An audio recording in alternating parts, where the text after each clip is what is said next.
I think as a lot of people get older, we all see it a lot sometimes in our parents. You get more cynical, you get more closed-minded, you get more angry at people that are doing things that are outside the box or outside the rules. Where when you constantly push yourself to have these different connections, it opens up a world you may have not realized you needed.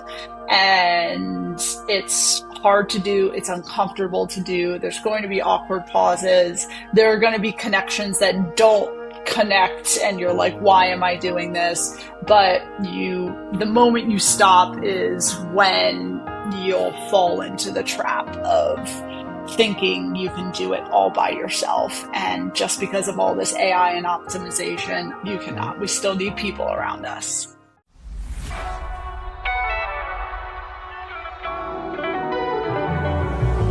You're now listening to a new episode of Gratitude Through Hard Times. Gratitude instills humility. Gratitude removes the ego. Gratitude helps empower the best in others around you. Our goal is to guide individuals and companies to practice gratitude so you can live a longer, happier, and more successful life. Get ahead of life with connection and purpose. This is Gratitude Through Hard Times with Schembra. Well, good afternoon, ladies and gentlemen, and welcome back to another episode of Gratitude Through Hard Times. It's your host, Schembra, and if you're listening to just the audio version of this, I may sound a little bit different than normal. I'm actually recording this remote down in Hilton Head Island, South Carolina.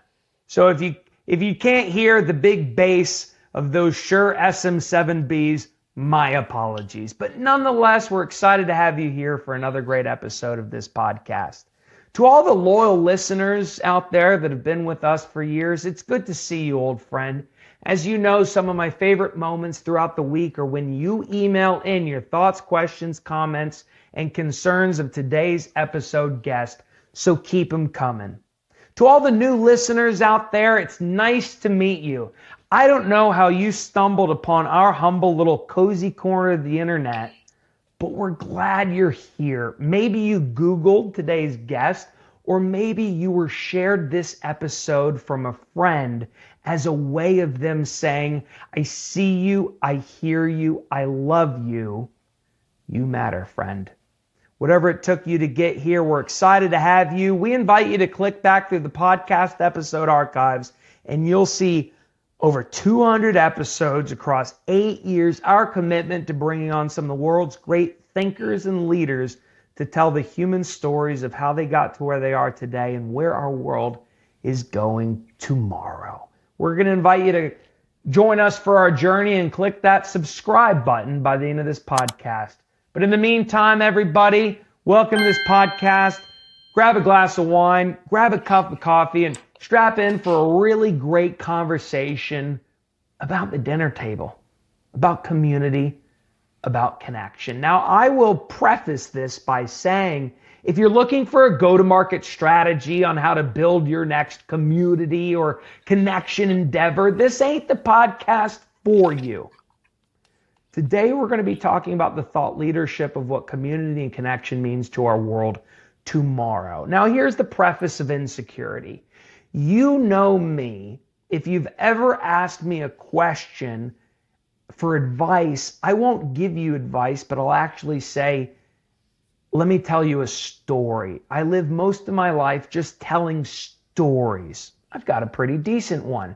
Today's guest has an amazing one, but today we're not necessarily covering much of her story around community and human connection. We're going to be asking her about the thought leadership of community and connection. The insecurity in my life is that I share too much of my story and I share too little of my original thoughts on where our industry is moving forward.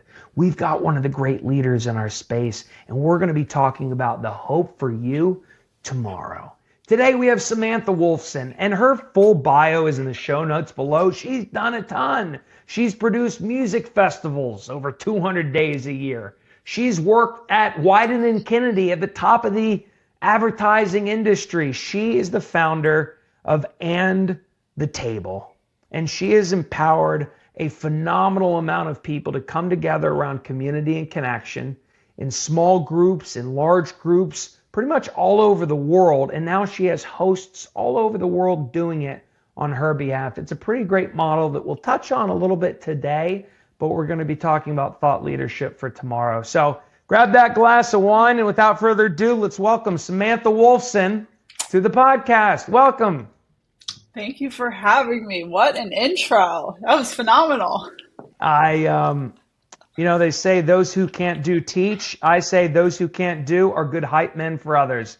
So, me covering up my, inability is by hyping up others, and you are certainly deserving of the hype. So it's glad to have you.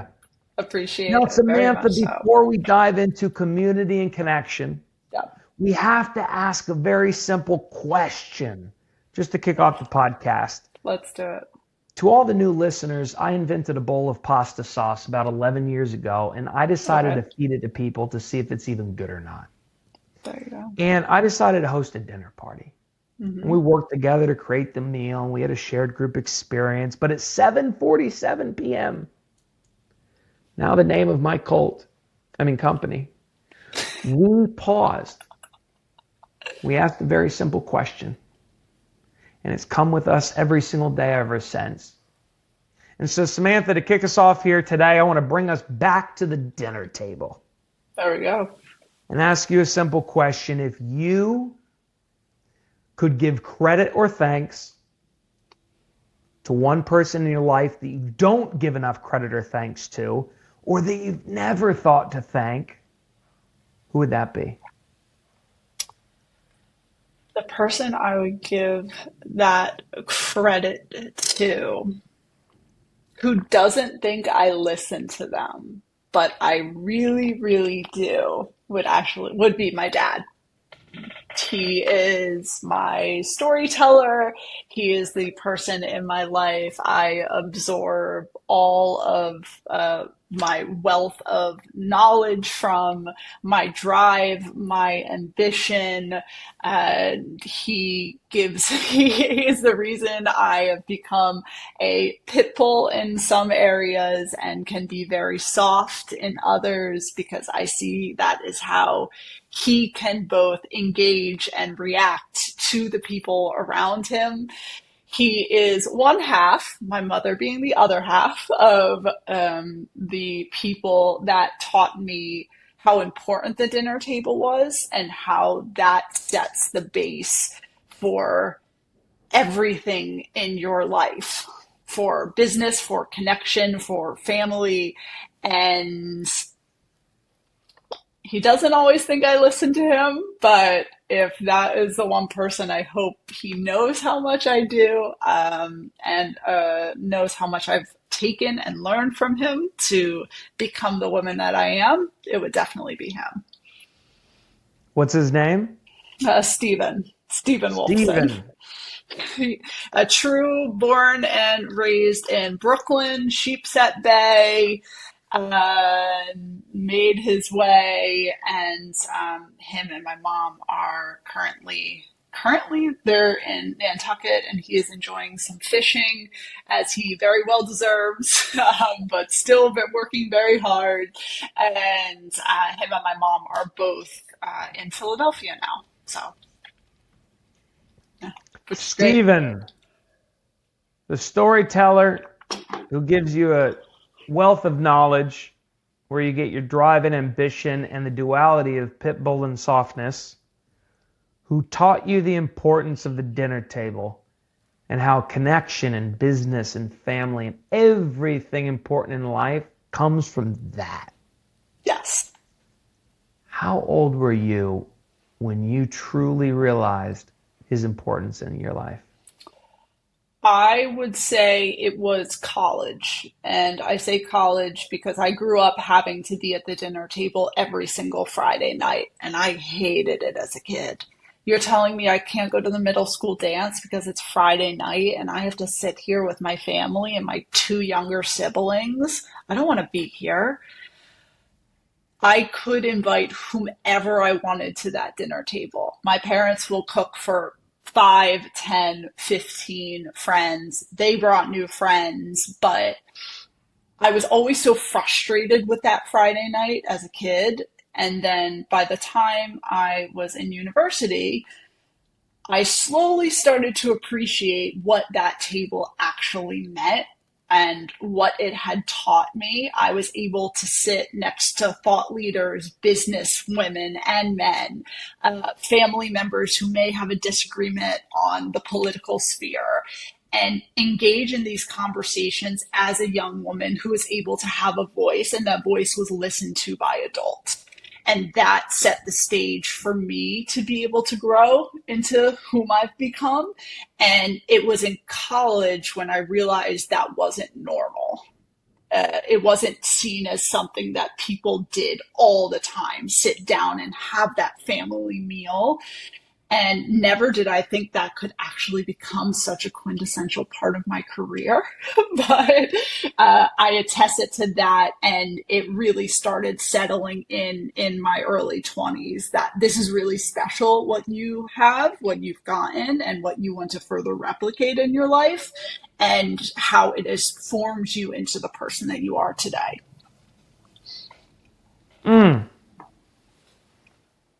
I'm writing down two things. Mm-hmm. I'm guessing you're talking Shabbat, by the way. I am. Great ritual. Shout out to Eliza Klein, One Table, for all the great work they do.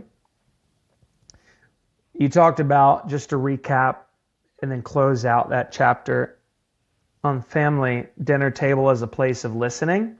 Mm-hmm.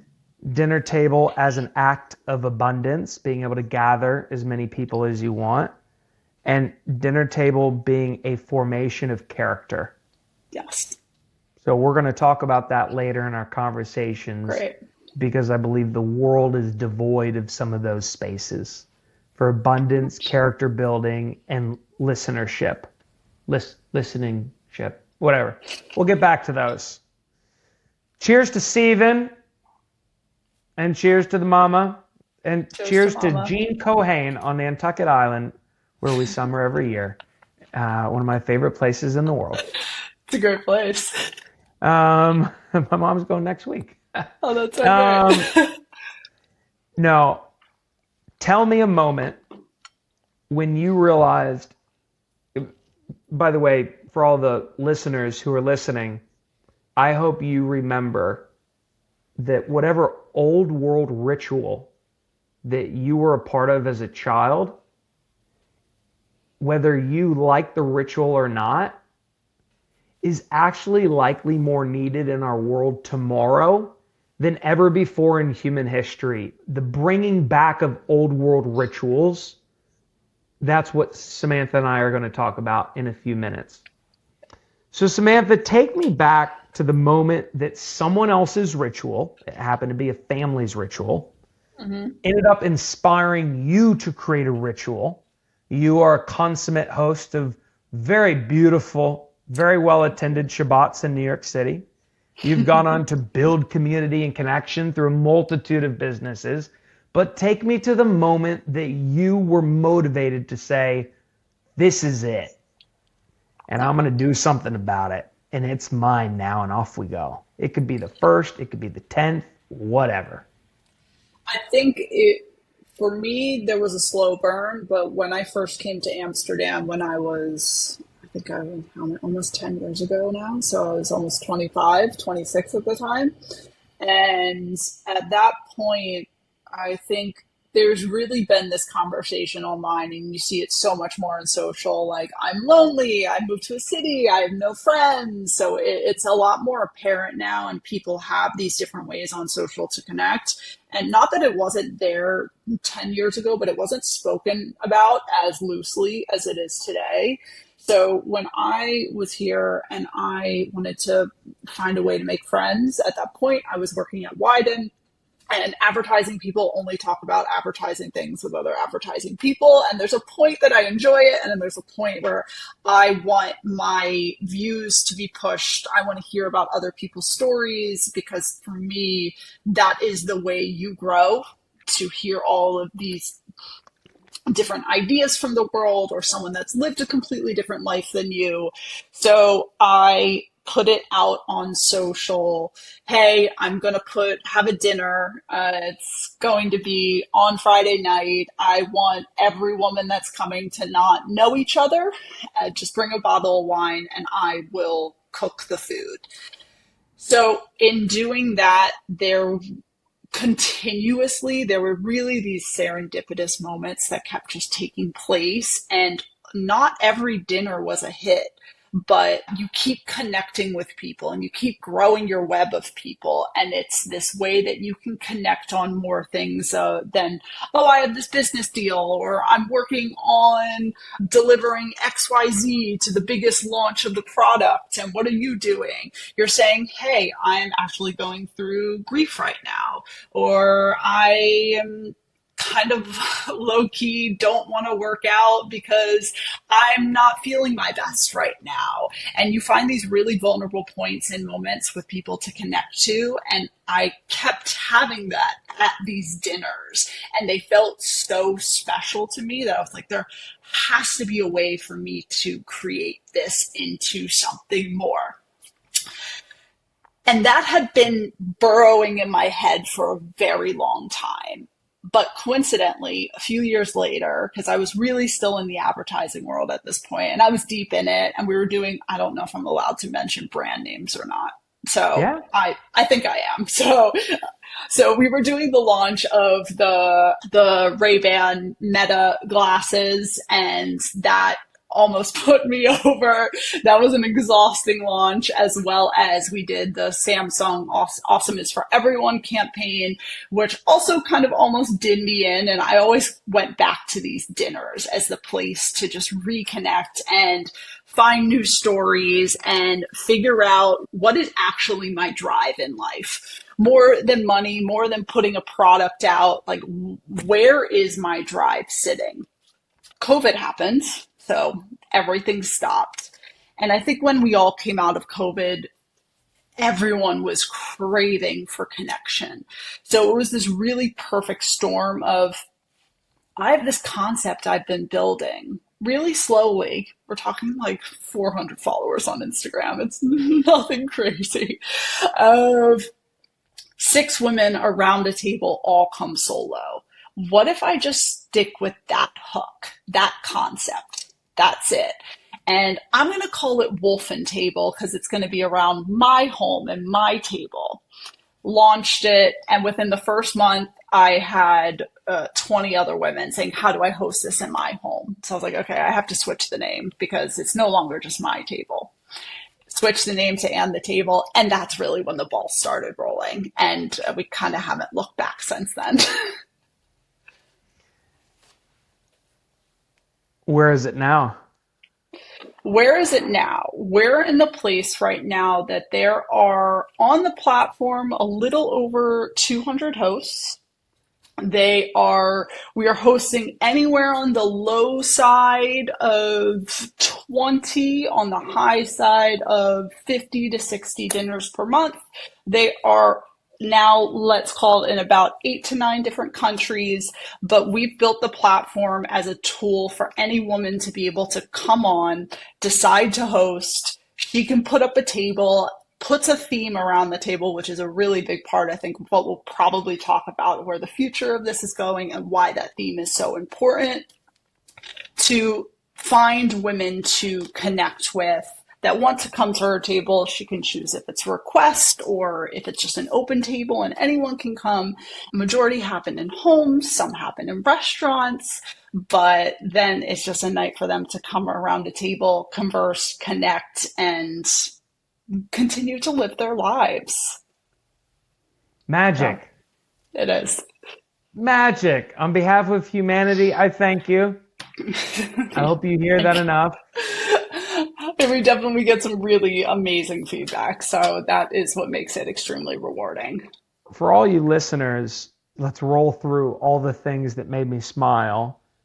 But I hope you really just overall take away, if you're yearning for some type of connection in your life right now, it don't got to be something big. right? I used to produce Broadway plays. She used to produce music festivals. We somehow found ourselves at 6 and 16 person dinners. And it's You the best. you lead a big company. You don't have to get your whole company together or all No. your investors or all your friends together for some big blowout that looks good on Instagram with a fancy catered meal and all that kind of jet. You don't got to do it. Just invite 6 other friends to the local hotspot and just have a conversation about life. Cheers to my friend Keenan down in Orlando who just did that last week. Very proud of you, buddy. Keep it up. I think there's so many great things of what you've been saying.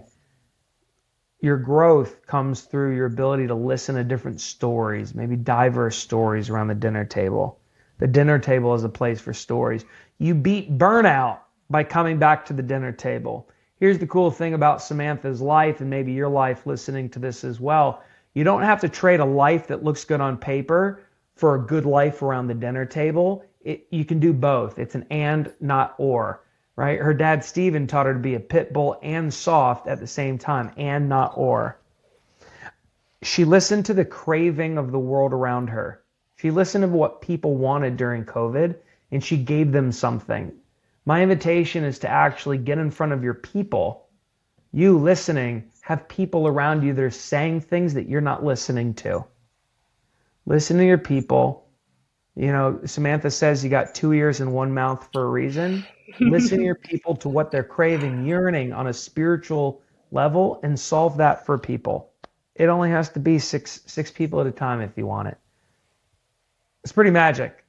It is, and I think you made a really good point there. It's about for the listeners that it can be small and make there be an intention for why you're coming around the table. And I know that sometimes can sound really corny and really lame, but if everyone knows they're coming to the table to, hey, I want to get 6 people together because I think we're all going through the same stage of life. We're all going through grief. We're all deciding to make a pivot in what we're doing and actually allow the time while you're eating for everyone to go around and talk about that and truly listen, because we do have 2 ears and one mouth, which I do say a lot. It's one of the rules of coming to the dinner.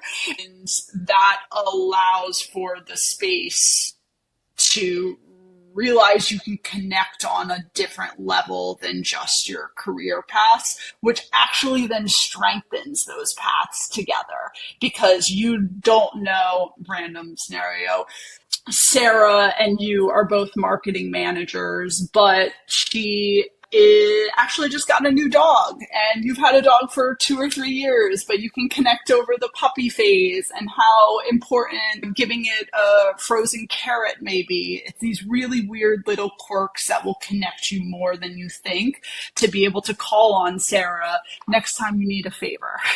And that dinner will allow you to do that. Mm-hmm. For direct professional translation, you folks that are just going to network, oh, I hate that word, but networking events and asking people what they do, stop. If you build relationships just based on what you do or what you sell, it's very transactional and they'll leave you when times are tough. But you go a little bit deeper and you find things that you have in common, like you both have dads that love the dinner table, like my dad and your dad. Where you go deeper and you say, I got a grandpa that fought in World War II and you got a grandpa that fought in World War II. These are deeper things that you would have never expected to share with that other person. And that's what you call a moment of serendipity. When you realize you have something in common that you never thought you would, and boom, the feeling, the emotion that burst from that is far longer lasting and far more profitable, if you want to lead it to that, than just a what based relationship. Does that make sense? Very much so. We always, every dinner has a question, and that way that question is imposed to allow the group to talk more about than just like, how are you? It's one of the questions I always love to ask people is, what's something that the people that raised you taught you about life?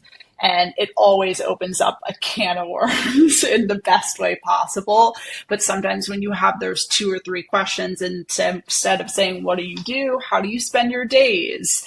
There's ways that you can rephrase and that question to be able to get different types of answers. And sometimes you may get some weird looks, but guess what? It's what will connect you and further allow you to grow more in your career. The weird looks are what we go for.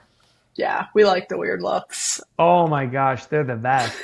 They are. They're the best. When people ponder at a table, yeah. When an asshole walks in the dinner and you keep trying and you keep getting these weird looks and you keep trying, but by the end they're physically raising their hand in jubilation, that whole arc that they've been on, one of the most rewarding experiences ever. To translate that to what y'all are going through, folks, what we often say in our keynotes and in our corporate workshops is that trust is not the end result. It's not the goal.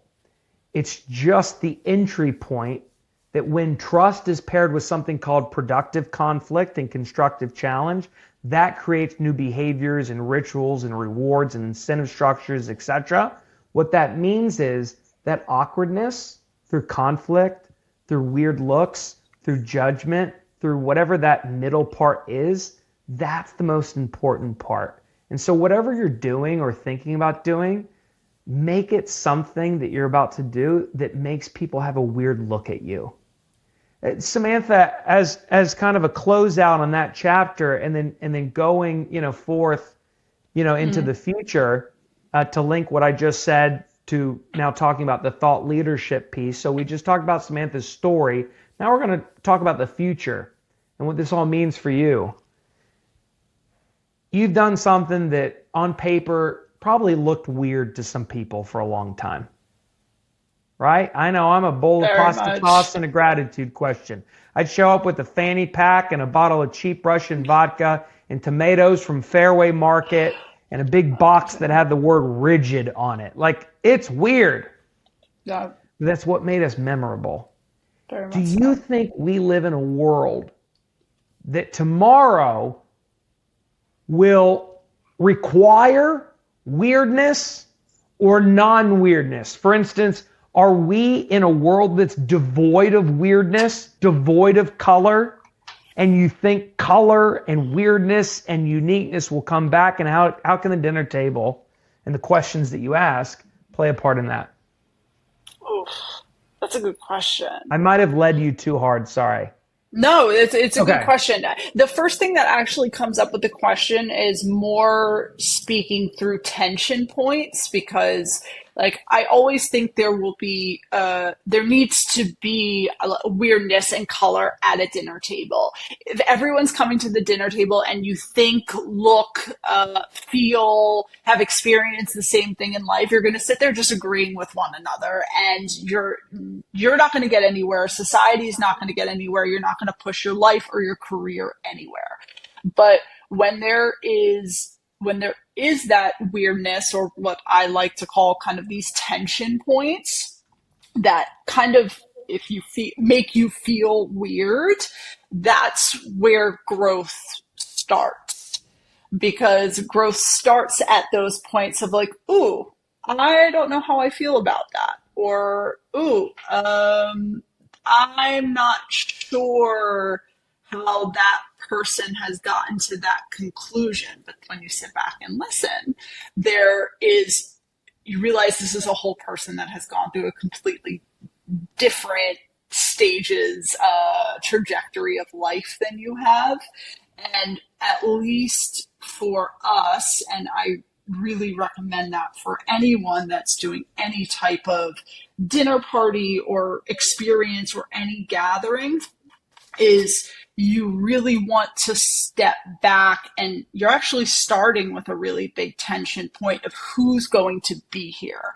It's some of the biggest stuff we've gotten slack for, that we have this curation system that not everyone can just join. You have to request, and whomever the host is gets to curate that. But with that comes feeling of rejection. And with that comes feeling of, I'm not invited.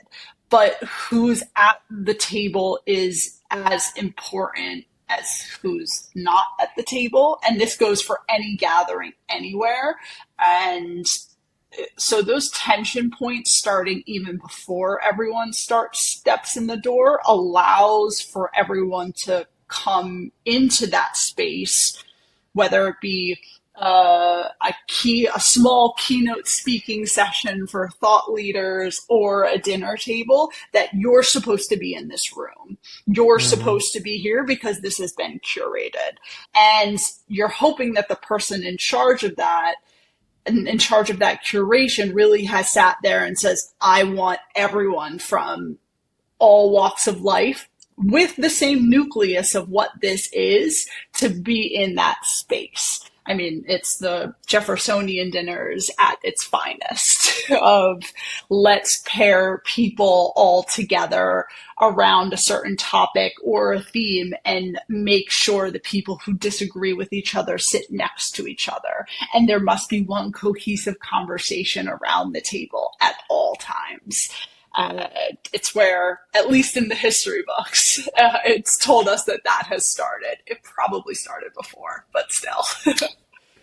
As a side tangent to close out Jeffersonian, folks, Thomas Jefferson used to say, we want to tackle a specific challenge, education, healthcare. And he'd send out 12 invites to people all over the world months in advance in case he had to get on a ship and literally cross the ocean.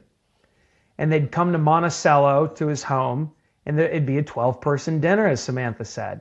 And the rule was you couldn't talk to your neighbor. You could only talk into the table, one conversation as a table, as a whole, at a time. And so people would argue, and there would be facilitation, but there would usually be an action step that everybody could kind of commit to by the end of the dinner on how they were going to tackle education and all these things. And curation, the quality of curation, if you're listening to Samantha talk, curation doesn't need to mean exclusion. Curation can mean radical inclusion. Correct. You can curate the fuck out of the dinner table by making sure all voices that need to be there are heard. A young artist who's selling outside of Whole Foods, and a CEO, and a healthcare worker, and a lawyer, and a white, and a black, and a tall, and a short. You make sure you curate the heck out of that, but it's through inclusion rather than exclusion. So. Which is an interesting, I would have tackled that question of exclusive communities in just a little bit. We're not there yet. We're not there yet. We're not there yet. I do want to stick on the listening stat and the observing of the world around us theme for a sec. I do want to share a word. It was brought up at Gratitude Experience number 801 or something, just a few months back. And it's a word that was coined in 2012. It's called sonder. Sonder is the profound realization that every random passerby is living a life as vivid, complex, and real as your own. You smile when I said that. Tell me about that. I very much believe that. I'm a big people watcher, and if you're ever in Amsterdam, that's all you have to do. Go to any cafe on the canal or on one of the streets and just sit and watch. I think when you really start to observe people and learn to observe not in a judgmental stance, but in a questionary way of what are they doing with their lives, what's going on, you really understand that we are all living these really, really intricate lives, and we're all focused on our own lives and maybe the nucleus of 5 people you have around you, but the world is so intricate. It's so much bigger than whomever we are. And to be able to create and be in spaces to absorb that sometimes will only help further propel you forward. Mm-hmm. Isn't it funny that sitting down and watching people is a modern form of art that leads to creativity and innovation and connection and awe and wonder and curiosity and all these great things, which I hope we never give away to AI, but that's a whole nother thing. Oh, it For definitely all, is. for all of you that are watching this, I'm guessing at some point in your life, you've realized you're more curious about your own life than you are about the lives of others. I'm guessing that many times in your life, you've accidentally celebrated and found joy in the success of self more than you've found joy and celebrated the success of others. What Samantha's saying is that just watching people and through the use of sonder, which means looking at everybody and realizing they have a vivid life filled with wins and losses, that's called a posture of otherness. And when you step into that space of otherness, you start to realize these are people, these are who I'm selling to, building for, connecting with, serving, all these kind of things. And it helps you feel like you're part of a broader whole. And so if you're really feeling down and sad in life right now, you might be thinking too much about the self. And what you can do is just go into a public space in your hometown and just look at the lives of others. Statistically, you will feel better. And if you interact with them, they will likely feel better in their life as well. It's a really big challenge and it's Yep. hard to do that, to just be able to go sit and don't go with a schedule of what to do. Just go sit My, and see what happens. some of y'all are familiar that we share a lot of studies around the importance of human connection in the workplace. I want to highlight the great work that Hilton does, and they create physical spaces that allow people to come into the middle of the space and just sit and look around. And if you have a workplace, an office where you can create a space that people can sit and then just look around and be reminded that they're part of building and co-creating something that's bigger than them, and they're doing it alongside people who have vivid, great lives like them. You do that, you're going to get a tremendous amount of buy-in for your new product, your idea, the new team, whatever direction you're going next. It's a big, big, big, big, big thing. Definitely. So I want to go back to listening. The truth of the matter is, as Samantha says, we have 2 ears, 1 mouth.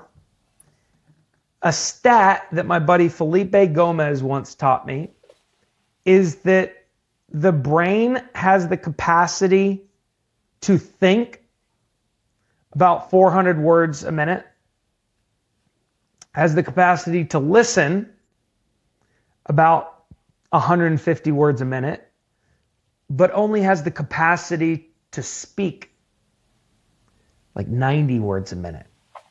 My question to you, Samantha, is how can listening, I guess around the dinner table, be a tool to create the space for people's unshared thoughts, right? The 400 thoughts that are in the mind, but they could only speak 90. How can listening and questions be a vehicle for that? Yep. Yeah, we'll just start with that one. Start with that one. That's good. I mean, the one thing I always like to do, at least when I'm hosting my own dinner party, is I throw a question out there and know that there will be an awkward pause. Everyone will feel it because no one will want to answer, and that awkward pause is okay. Do not feel like you need to fill an awkward pause. And another way I like to say further navigating listening is when someone finishes answering a question, my response isn't a story. My response isn't my own thoughts. My response isn't going to a new subject. It's saying why. And just using that word why makes them dig a little bit deeper in their answer. because normally when you're getting the first answer from someone, it's surface level. So if someone's saying they're not enjoying their job and what they're doing and where they're going, why? Oh, I feel like I'm really too tired. I feel like I don't have a lot going on. Okay, why? Okay, well, I feel like I'm actually not on a healthy eating cycle, and I've gained 5 pounds, and I have this vacation I'm going on, and I'm going to be with some clients, and I don't feel my best.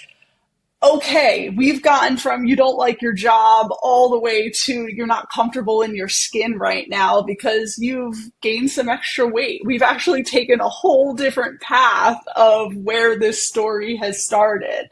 So sometimes just taking that time to step back, use your ears, listen, and insert just simple little words without comparing experiences allows for so much further connection to happen, because then another guest may be like, hey, I'm actually going through exactly the same thing. So I've always found, as the person who's facilitating the experience, the dinner, that it's my job to make those connections happen without inserting myself and my story. We'll get there, their story and their connection, and maybe there'll be ways that I can connect with them that I never even thought of. But using that 3-letter word, very short, why, allows for that to take place. Oh my gosh. Oh, there's a whole book in what you just said. Probably.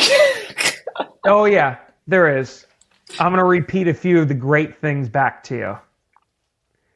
First of all, that whole why discovery. For those of you that are in the scientific industries, you know that is the 5 whys technique. I mean, just going deeper and deeper. Again, that's like most people will stay at the what. Some will tell you the how. Very few get to the why. And if you can take a conversation, as Simon Sinek says, from the what to the how to the why, and then actually learn how to start with why and meet people at their why, oh, you're going to do great things for the world together. One of my favorite questions to ask is, what's unsaid? All right. As Samantha said, most of what people are comfortable saying first is pre-rehearsed, what they're comfortable with, bullshit. Yep. When you get down to that bottom, what's unsaid, that's those 400 words when they could only say 90. That's the true value. My mentor, Spencer Baird, says there's no value in what's been said. There's only value in what's being unsaid. And that's a true thing. I love that you've made an enemy about relatability in listening. We were trained that when someone says a story to us, we say our story back to them, and then the whole conversation becomes about us. Exactly. That's not listening. That's using relatability from, I think, an insecure place like social comparison. And they say that comparison is the thief of joy and envy is the ulcer of the soul. When we hear someone has a story that we like, we have to tell them we have a story that they might like. No. That's bullshit. And we have to say, oh, I get what your story is because I've gone through it too. And don't get me wrong, there's a time and a place for that. Yes. But you can ask why a few times, get a little deeper, and then say, well, I'm prying because I've actually gone through something similar. Yep. There are ways to go about it. I love that you really value helping others share their story first, with the paradox that, as we've said since day one, the more you help others share their story, the more they'll go out into the world and help you share your story. That is a perfect way to put it. Yeah. Especially you founders that are listening, that are getting, little heart palpitations about the excitement of the rise of what's called founder-led storytelling. You think that the world's going to come and listen to your story because it's good for business, and you're all creating little media properties under your insurance or tech or law firms that now have media empires attached to it. Nobody cares about your story until you've helped enough people share their story. Heck, my friend Diamond Dallas Page oftentimes quotes Zig Ziglar, the old sales professional. You help enough people get what they want in life, they'll help you get what you want in life. And sometimes someone just wants you to help them share their story. You help them do that, you've got them. And the final thing that I want to just ask you about, just in closing of this chapter, is about the awkward pause. And just briefly tell us, what is the longest and most awkward pause you've ever held space for? Oh, at a dinner table, let's see. And it doesn't have to be. I would say probably it always feels like an eternity. Let me preface that. But I've gotten so used to the awkward pauses that I feel very comfortable in them. So I have no problem there being an awkward pause. I can feel how awkward other people can feel. But that also I don't give a fuck anymore. It doesn't bother me. I don't know if I'm allowed to curse, so apologies. I already beat you to it. So, but I would say probably a solid 10 seconds, and more so the awkward pauses have happened either if I'd say maybe they were a bit more in the beginning when I wasn't as versed in breaking the ice as well as I'm used to now. And now I know how to make people feel very comfortable in a sense of we're sharing, or whomever I have opening up first at the dinner party, I partially know. So I'll know, I'm like, okay, I'm diving this person into the deep end because I know they'll share. So I've gotten a little better at that. But now the awkward pauses are when people are taking the time to really think and really taking the time to understand their feelings and their thoughts and coming not with something that's well rehearsed, but with what's actually going on. And those awkward pauses I really appreciate because I would rather someone take more time to say, let me gather my thoughts. And I feel safe enough to say what's going on than them blurting out something that is just half-assed and half-baked. So yeah, basically that. So a good 5 to 10 seconds. I see what you're doing.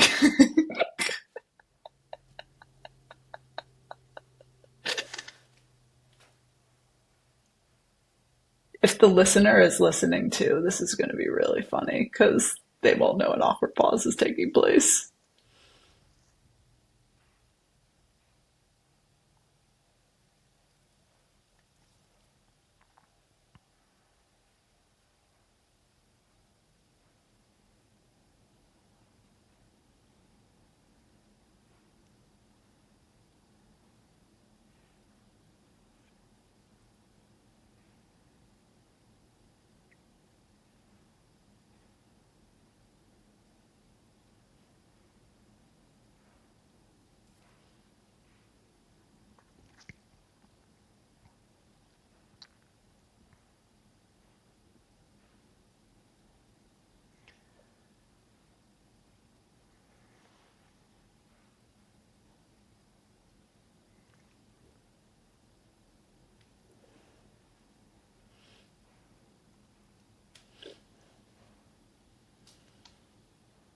What's unsaid?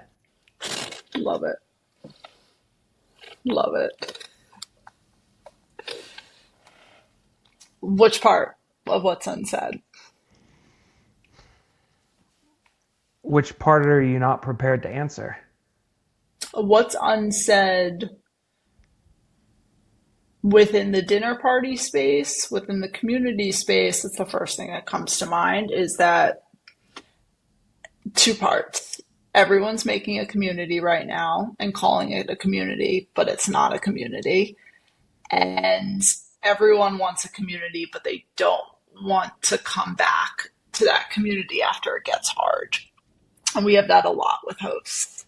They have one dinner where it doesn't hit. It's the women don't get along. Someone leaves frustrated. Someone doesn't like the food. That host never wants to host again.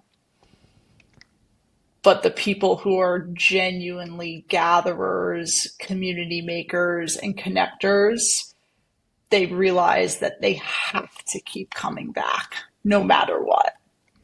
And that one off gathering doesn't define everything beyond that. And that is something I am seeing a lot, that people want it to be perfect every single time. It's not going to be perfect. It is hard. Community is the hardest thing to build because there is, for the most part, not crazy financial gain behind it. And in our capitalistic society, we need things that are growing year after year. They're 2xing. I'm seeing the ROI on it. You're not going to see that with community. It's not measurable in that way.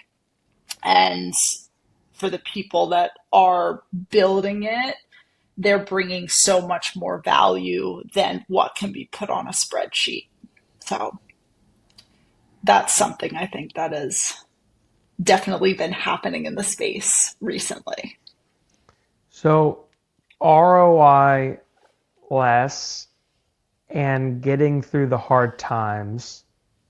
I just want to touch on both for a sec. By the way, you did great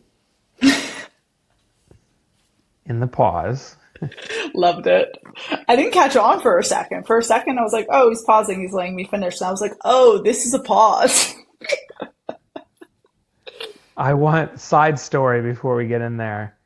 I once invited a guy on my podcast whose research study I have quoted every day for the last 11 years. Love it. And I asked him the gratitude question. At minute 5, he took a vow of silence for 35 minutes. That is a good pause that you then sat through. It was a pause. And it's so interesting because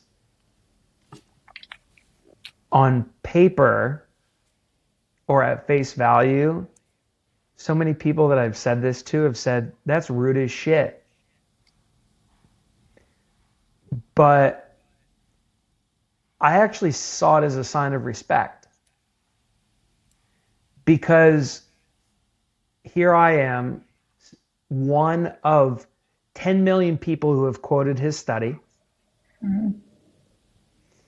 And only one of maybe a few people that he's saying yes to interviews this year because he's old.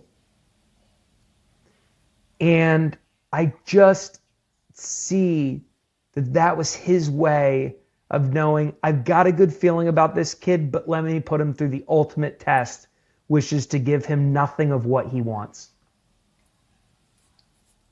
I don't know. I have this. What do you think of it?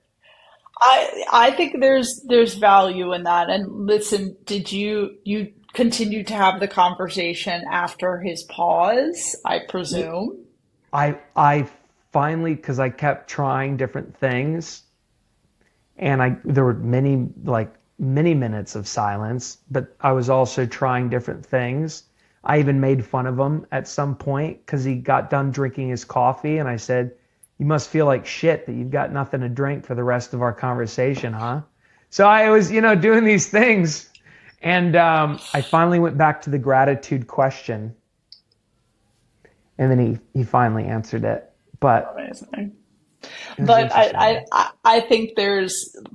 I think some of the greats, the people we admire, the experience that you're going to get out of it, it's not always going to be the experience you have imagined in your head. But if you actually reframe that, you're going to get so much more value out of it because you've learned from this person and brought it into your life. Their lives are probably a lot different than you ever expected. But when you interact with them, you're able to see maybe a whole new side of what you experienced and how that person thought to write the book. So you're able to take from that whole new perspective into your life to be like, you know what, I'm never going to forget that experience. It's it's pretty interesting. I mean, he knew I could handle it. I think he knew that not many people could hold that space like I can hold that space. Like we can hold that space because we've done it around the dinner table. We earned our master's degree holding space for awkward pauses, helping people sit in the tension of silence until they're done crying. Very And much I don't so. know. It's interesting. It's just a thought that we need to research, Jack, if you're listening to this. In the 17th century, Blaise Pascal said, all of humanity's problems stem from man's inability to sit quietly in a room alone. Well, my hypothesis is the problems of tomorrow will be solved and respect will be gained by your ability to sit in a room in silence with others. All of like polyvagal theory, the ability to like co-regulate based on someone's energy, like meditate together, sit in silence together, ask a question, but set the rule that you can't answer it for the first 10 minutes. I don't know. I feel like I some think kind of that's new great. model around that. Oh, I'm definitely going to take that to a dinner table of ask a question and make everyone sit in silence for 5 minutes. Everyone's going to feel so awkward and I it's love amazing. it. And I We, can't wait we to do it. Samantha, we once did a dinner, I believe it was April 19th, 2018. April 9th. Oh, I got to find the date. We did it blindfolded. Well, I was blindfolded for the first half of the dinner, and they could see while it was like cocktail hour, and I was blindfolded and I delegated all the tasks so that they all worked together to create the meal, and I just did it with voice. And then when we sat down for dinner, they got blindfolded and I wasn't blindfolded. And I asked the gratitude question eventually, and we went around blindfolded. It was great. That sounds really great. Very It, special night. it Yeah. was amazing. Okay. Anyways, for those that are thinking of getting into community, I just want to reiterate that you say it might be devoid of ROI. Yeah. In a world where ROI is everywhere, what inspiring thing that you, because everybody's got to listen to something to like, oh, I could get something out of that. Like, what could they get out of community? If it's not financial ROI immediately, which by the way, our clients have made hundreds of millions in net new revenue around the dinner table. It actually leads to It ROI, but does. that's a whole other thing. That's literally our whole business, but that's a whole other thing. Folks, Google's promotion to emotion study found that buyers with a strong emotional tie to your brand buy more, promote more, and demonstrate more loyalty. You want your people Definitely. to pay a premium to realize the value they receive from your product or service? Make them cry around the dinner table. But I rest my case. What do you hope people will be inspired by with community? I would say connection, compassion, and I say that in a way because it really does. That is what leads to the tens and hundred millions worth of deals. Yep. Yep. When you get to a deal of that level, we're not talking about the 200 to 500K deals. The deals in the millions are done by and with emotion.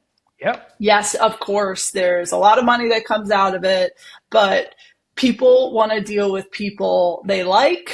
And of course, it is a dog eat dog out world out there, but they want to have that connection with people, or your reputation will precede you and how you act around the dinner table will get out there. So I think if you're looking at the dinner table specifically for that ROI. It's not going to happen in the way you expect it to, but it's the building of, I always like to look at it like a web. It's the building of the web of those people around you that get stronger beyond just that level of, we both want to do a deal together. It's at the end of the day, it's just a good form of giving. Yeah. You've got people in your life that you can gather and that you can ask a good question to, and you can say thank you for coming at the end of it. And that serves as a little microcosm of someone then saying, shit, that felt great, and that solved a little internal need that I didn't know needed solved, but that felt good. I want more of that relationship, that whatever it is, they're sticking around.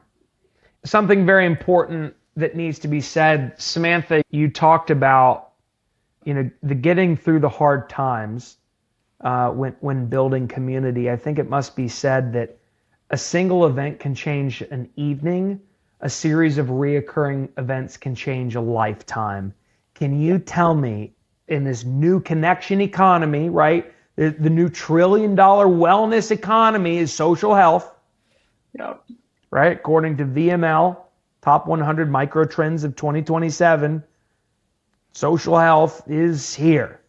And it's about to be $1 trillion economy.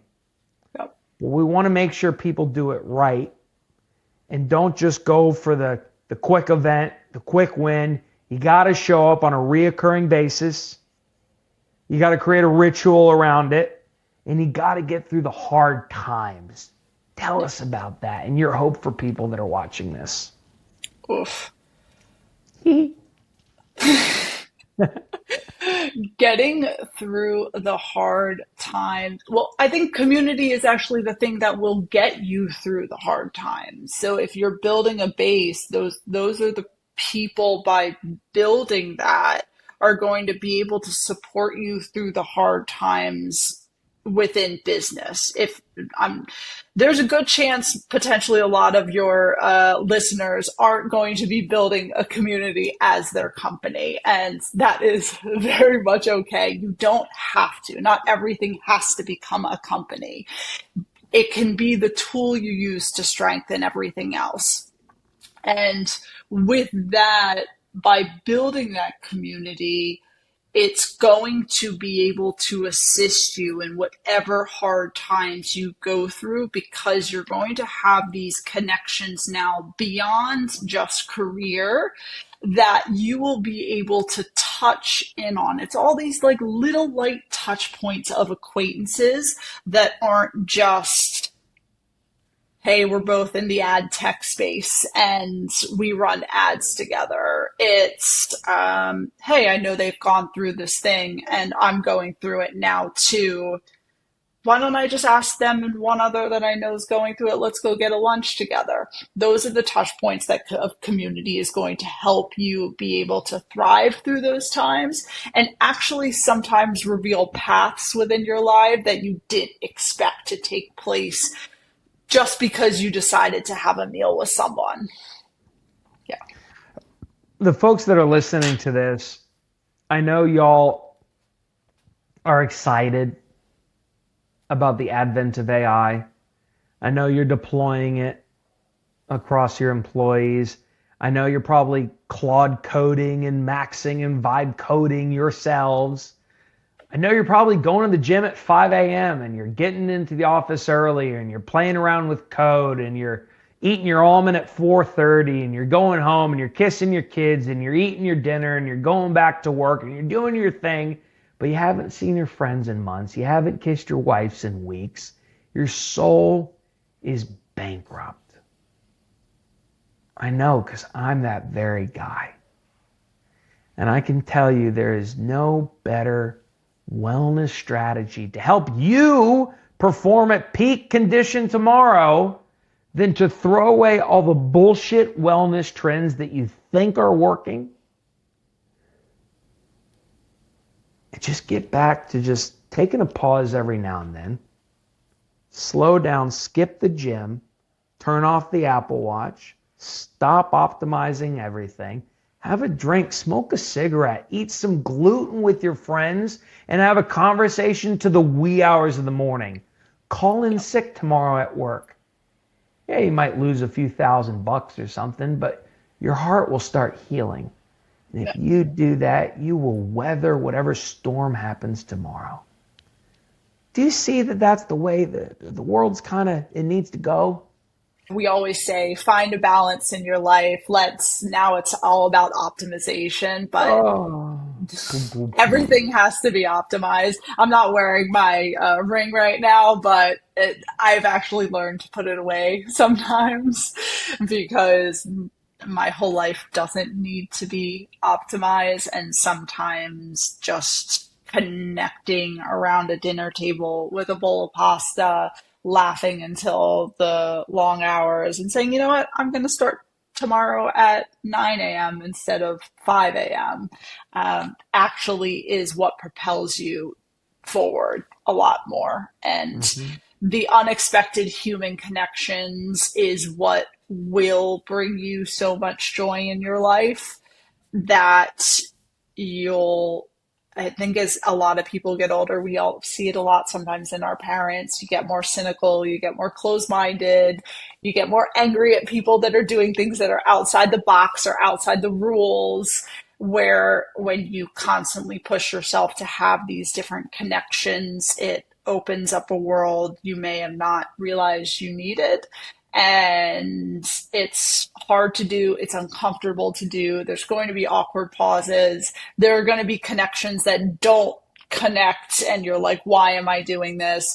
But the moment you stop is when you'll fall into the trap of thinking you can do it all by yourself. And just because of all this AI and optimization, you can't. You Yeah. cannot. We still need people around us. Yeah. The world has reached its tipping point in the last 6 months for that, where all the AI push, they really started in, let's call it November of 2022, really started gaining steam in 2023. Yep. Here we go. Everybody's saying we can do it and it doesn't even need to involve a human anymore because we're in the agentic era, blah, blah, blah, blah, blah, blah, blah. Well, I think the people are starting to fight back, and they're starting to say we got a little bit too far away from human, and let's start going back a little bit. Yeah. And folks, if you beat the market to that place, and you keep the human in the loop of everything you do, you're gonna beat the trend. You're gonna beat the market. You're gonna be set up for success for tomorrow. So, my question to you is,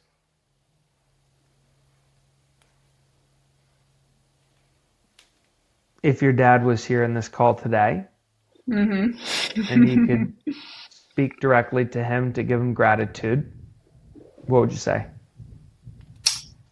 I would tell him that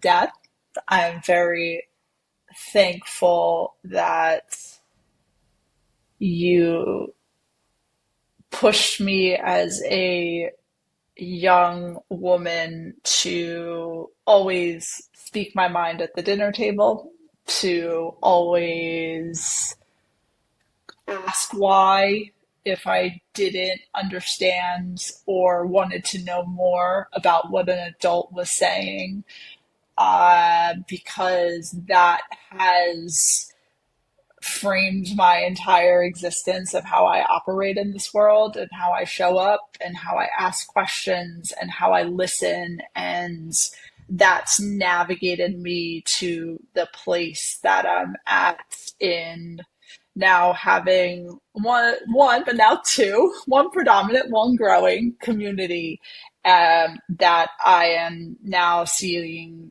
daily how it enriches people's lives to be able to connect and grow and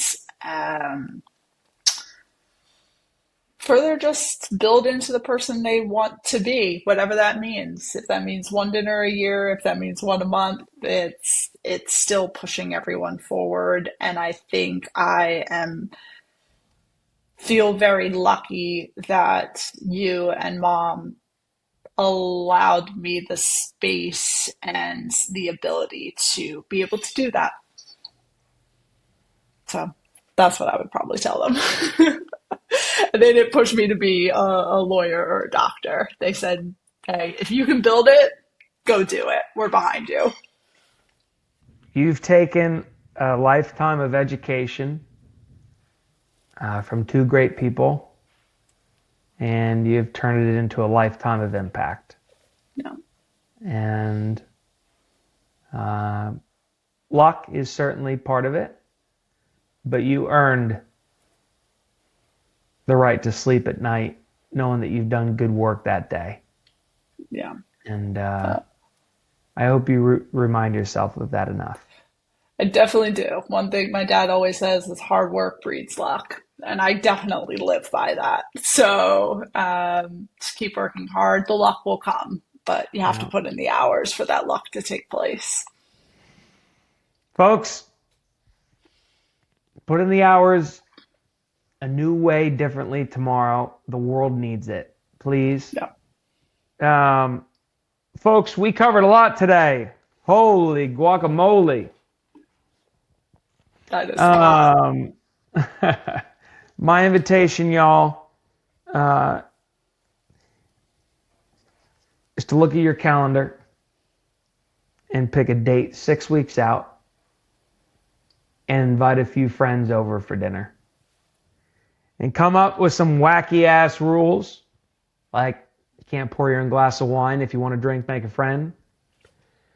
Say crazy things like you got two ears and one mouth for a reason, no relatability, just listening. Keep asking those deeper and deeper why questions.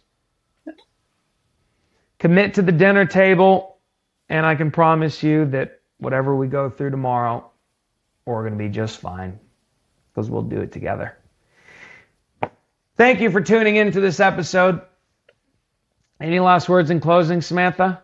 I think you said it all. You said it perfectly. Thank you. Well, thank you for being here. And to all our listeners, all you loyal listeners, it's good to see you, friend. Let me know how this was. Let me know if you, magically, after 8 years of listening, are finally ready to host your first dinner. There you go. I know you. You've got a great kitchen, friend. It's time to use it. For all the new listeners, I don't know who shared this episode with you, but reach back out to them and invite them into your home. I hope you know that you're put on this earth for a reason, and human connection can become part of your purpose. Maybe you're a young person just getting your start. Maybe you're an old person looking back and saying, I got a lot to give. Gather some people, ask some good questions, and give gratitude freely to our world. I hope you have enjoyed this. I hope y'all are having a phenomenal day on Earth. Remember, folks, it's your world. Go explore. And we'll see you next episode. Cowabunga, y'all.